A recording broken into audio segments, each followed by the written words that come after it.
मैं धाकर टीवी के माध्यम से और मॉन्क मिशन के माध्यम से आज मैं बहुत मुख्य बातों पर आपको अवगत कराना चाहता हूं।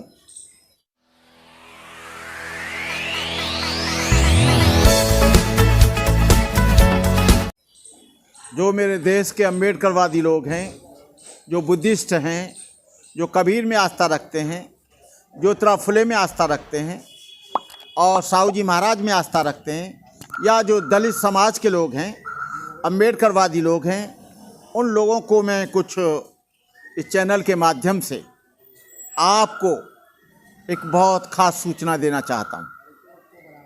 बहनों और भाइयों, आज ढेर सारे बौद्ध भिक्षु,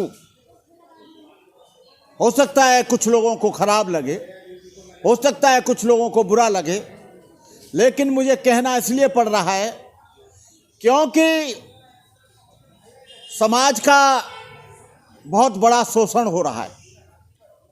मैं किसी भिक्षु का नाम न लेते हुए, किसी संस्था का नाम न लेते हुए, किसी व्यक्ति का नाम लेते हुए ये कहना चाहूँगा कि समाज में कुछ ऐसे बौद्ध भिक्षु और कुछ ऐसे लोग घूम रहे हैं जो पत्रिका के नाम पर, कोई ज़मीन लेने के नाम पर, कोई बुद्ध विहार बनाने के नाम पर वो लोगों से चंदा कर रहे हैं। मैं चंदा देने की मना नहीं करता हूँ। कोई यदि जैनून आदमी है और यदि उसकी संस्था जैनून है, उसकी संस्था प्रमाणित है, तो देने में कोई बुराई नहीं है। लेकिन कुछ लोग दिन प्रतिदिन उन लोगों ने चंदा को अपना धंधा बना लिया है।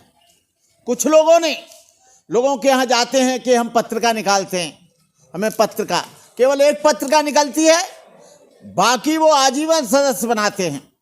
और आजीवन सदस्य तो क्या, 2 पत्रिका भी लोगों के पास नहीं पहुंच पाती हैं। तो कुछ लोग कहते हैं कि हम बुद्ध गया में ज़मीन खरीद कर ज़मीन बनाएं, बुद्ध विहार बनाएंगे, लेकिन ज़मीन तो कहीं है नहीं, बुद्ध विहार बनना शुरू हो जाता है और वो चंदा लेकर अपने बैंक अकाउंट में और अपने पर्सनल अकाउंट में जमा करते हैं। ऐसे कई लोगों को एक बौद्ध भिक्षु ने, मैं नाम नहीं लेना चाहूँगा, जमीन ली थी और बालक राम जी से भी 25,000 रुपया और कितने लोगों से 25,000 रुपया लिए थे। लेकिन जमीन ली गई और जमीन को बेच दिया गया और वो पैसा अपने अकाउंट में जमा करा लिया। और फिर भी उनकी आदत बंद नहीं हो रही है, फिर भी वो समाज के बीच में जा रहे हैं कि हमें चंदा चाहिए, हम बुद्ध गया में बना रहे हैं। भाइयों और बहनों, गुमराह मत होना। न कोई पत्रिका के नाम पर और बुद्ध विहार के नाम पर आप पैसा मत देना। बुद्ध विहार के लिए कोई वस्तु दे देना, बुद्ध विहार के लिए कोई लोहा दे देना, बुद्ध विहार के लिए कोई ईंट दे देना, बुद्ध विहार के लिए कोई सीमेंट दे देना, लेकिन नगद रुपया बिल्कुल उनके हाथों में नहीं जाना चाहिए। नगद रुपया जाएगा तो आप ठग जाएंगे। पहले आप बुद्ध विहार को देखें, बुद्ध विहार पे जाएं और जब आवश्यकता पड़े तो वहाँ पर दे दें। यदि बौद्ध भिक्षुओं के लिए खाना नहीं है तो खाना दे दें, लेकिन इतना खाना न दें। मैंने देखा है कि वो 50 जगह से 50 टीन मांग लाते हैं और फिर उसी तेल को बेचकर रुपया अपने अकाउंट में जमा कराते हैं। चावलों की बोरों को बेचकर अपनी जेब में भर लेते हैं। मैं इस बात का विरोधी नहीं हूँ कि पैसा नहीं देना चाहिए। भिक्षुओं का जीवन दान पर निर्भर करता है, भिक्षुओं का जीवन आप सबके सहयोग पर निर्भर करता है।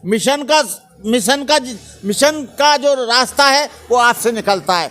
लेकिन आज मैं बड़े भारी मन से कहना चाहता हूँ कि ऐसे हजारों बौद्ध भिक्षु हो गए हैं, ऐसे हजारों लोग हो गए हैं जो चंदा करते हैं और संस्था के नाम पर झूठी संस्थाएं भी उन्होंने बना ली हैं। वही उसको ऑपरेट करते हैं, वही उसका चंदा खाते हैं, वही बैंक ऑपरेट करते हैं। संस्थाएं तो बना लेते हैं, लेकिन उसका सारा का सारा ट्रेजरर, अध्यक्ष और महामंत्री वही अकेले उसको लिबरेट करते हैं, वही उसको ऑपरेट करते हैं, वही उस चंदा को खाकर केवल या तो अपने घर वालों को दे रहे हैं, या अपने परिवार वालों को दे रहे हैं, या थाईलैंड की यात्रा कर रहे हैं, या बढ़िया बढ़िया कपड़े पहनकर लोगों के।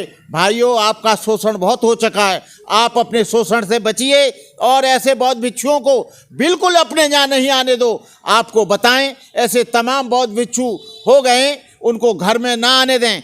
घर में आने से पहले उसकी बैकग्राउंड को जानें, उसके बारे में जानें, उसके संबंध में जानें। बहुत से बौद्ध भिक्षु अपने माता बहन भाई के रिश्ते बनाते हैं, किसी उपासक को भाई कहते हैं, किसी को चाचा कहते हैं, किसी को मामा कहते हैं, किसी को ताऊ कहते हैं, किसी को अपना रिश्तेदार मान लेते हैं, और वो इनके भ्रम में आकर इनको चंदा दे देता है। तो मेरा आप लोगों से निवेदन है, मेरे भारतवर्ष के लोगों से, पूरे देश के लोगों से, पूरे अम्बेडकरवादियों से, पूरे समाज के लोगों से, पूरे हर जो दलित समाज के लोग हैं जो बुद्ध धर्म को मानते हैं, वो सोच समझ कर चंदा दें। किसी भी ऐसे बौद्ध भिक्षु को चंदा न दें जो केवल अपना ऐशो आराम करता हो, अपना केवल खाता हो, चंदा के नाम पर विशेष ही यात्रा करता हो, चंदा के नाम पर ऐशो आराम करता हो, चंदा के नाम पर लग्जरी लाइफ गुजारता हो, चंदा के नाम पर एरोप्लेन में चलता हो। आपको बता दूं, ऐसे भी बौद्ध भिक्षु हैं जो गाड़ी करके लाते हैं, शादियों में जाते हैं और शादियों में जाकर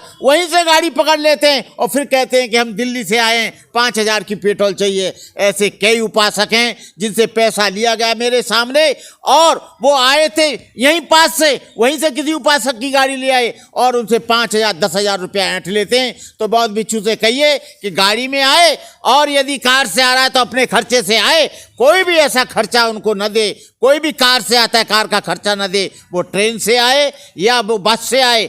लोगों ने धंधा बना लिया है, समाज को लूटते लूटते समाज की कमर टूट गई है। मैं आप लोगों से पुनः से भंते करुणाकर महाथेरा आपसे आग्रह करना चाहूँगा कि किसी को भी आप लोग पत्रिका के नाम पर, बुद्ध विहार के नाम पर, कोई अन्य काम पे, कोई ज़मीन खरीदने के नाम पर किसी भी बौद्ध भिक्षु को चंदा न दें। पहले उसका निरीक्षण करें, परीक्षण करें। और पत्रिका के नाम पर अखबार का काम, अखबार चलाना, पत्रिका चलाना, ये बौद्ध भिक्षु का काम नहीं है। बौद्ध भिक्षु केवल उपदेश दे, बौद्ध भिक्षु केवल प्रचार करे, बौद्ध भिक्षु भगवान बुद्ध की विचारधारा को फैलाए, ये तो काम कोई और लोग, गृहस्थ लोग कर रहे हैं, अन्य लोग कर रहे हैं, पत्रकार लोग कर रहे हैं। ये भिक्षु का काम नहीं है कि वो पत्रिका चलाए और पत्रिका में वो तमाम फोटो डालकर एक फोटो वाले से 5,000 रुपया ले और उसमें ढेर सारे फोटो ही फोटो होते हैं। तो मेरा निवेदन है कि ऐसे बौद्ध भिक्षुओं से सावधान रहना है। उनको एक पैसा नहीं देना है, उनको चाय नहीं पिलानी है,